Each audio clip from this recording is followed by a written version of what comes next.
Coming up next on This Week in Torrance, we'll tell you how residents stayed cool during the recent heat wave at the city's cooling centers. Plus, we'll tell you why changing your light bulbs is a bright idea. Then volunteers gather along the coast, but not for a typical beach day. We'll tell you why they got their hands dirty.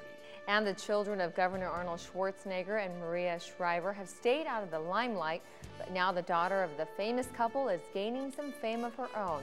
These stories and much more just seconds away. Your local news starts right now.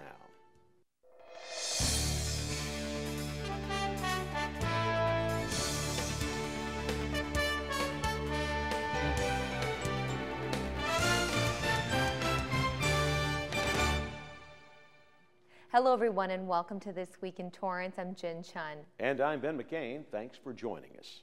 Today we're coming to you from the Torrance Historical Society Museum here in downtown Torrance. Now the museum opened in 1979 and thanks to their dedicated volunteers, they have become an important resource and landmark for the South Bay. That's right, Jen. And later in the show, we'll tell you about a historical society event that celebrates the architecture of some of downtown's most beautiful homes. But first, here's our top story. The cool days of summer have welcomed the super hot days of fall. The seasonal weather seems backwards, but it's been on the forefront of everyone's minds and bodies as temperatures broke records this week. Cooling centers around Los Angeles were available to help people beat the heat. Here in Torrance, the Katie Geisert Civic Center Library and the Bartlett Senior Center were both opened as designated cooling centers. At the Bartlett Center, visitors could rehydrate with free water, relax in comfortable seating, cool down in air-conditioned rooms, and participate in low-impact activities. The Bartlett Center is open at 8 a.m. and closes at 4 p.m. Monday through Saturday. And the Katie Geisert Civic Center Library opens at 10 a.m. and closes at 6 p.m. Monday through Friday. Please note, cooling centers do not have additional hours beyond their regular business hours. For a complete list of all cooling centers in LA County, dial 211, the county's information line. And now on to City Council. The City Manager's Office announced that the discussion to close the city's budget cap has been pushed from October 5th to October 12th. After that announcement, City Council moved on to regular business at their weekly meeting.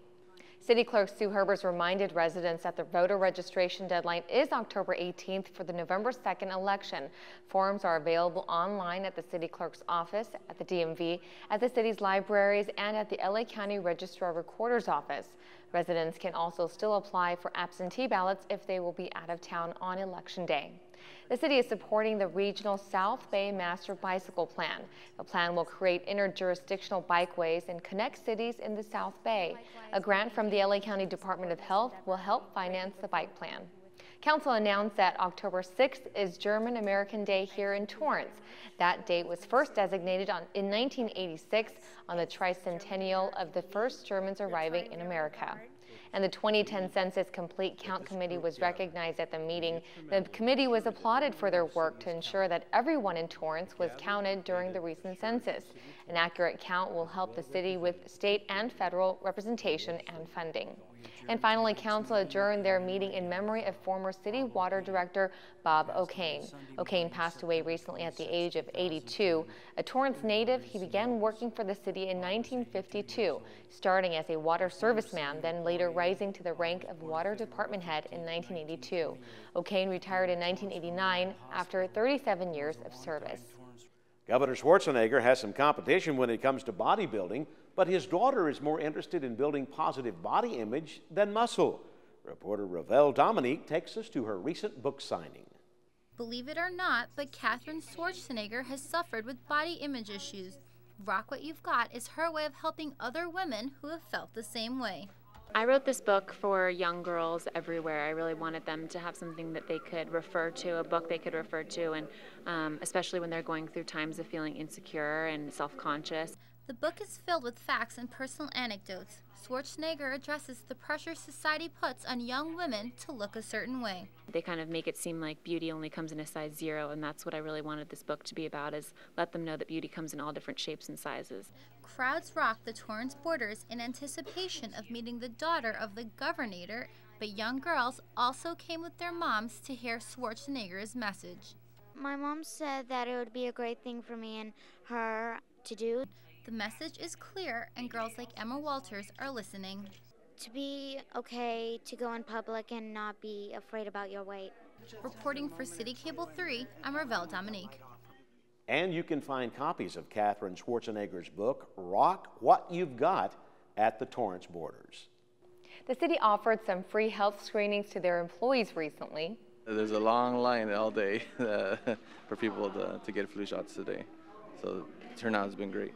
Ow! Ow!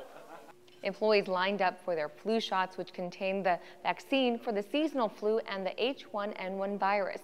Healthcare providers and businesses were also on hand to provide information on healthy living, and employees could get glucose and cholesterol screenings as well. The event was free and is considered money well spent. Torrance is picking up the bill for all their employees. The employees have a little extra knowledge about how to take care of themselves, get checkups, that, believe it or not, in the long run, absentees go down. And the city has been offering the employee health care fair for more than 10 years. The Rose Parade is an event that families look forward to every New Year's Day. But the Pasadena Tournament of Roses Parade will soon get a new name. The next parade will be officially known as the 122nd Rose Parade, presented by Honda. The change is part of a new sponsorship deal with American Honda. As part of the deal, the Tournament of Roses will create a new logo that incorporates the Honda logo. And the car maker will also get the lead float in the parade. This year's theme was A Cut Above the Rest. The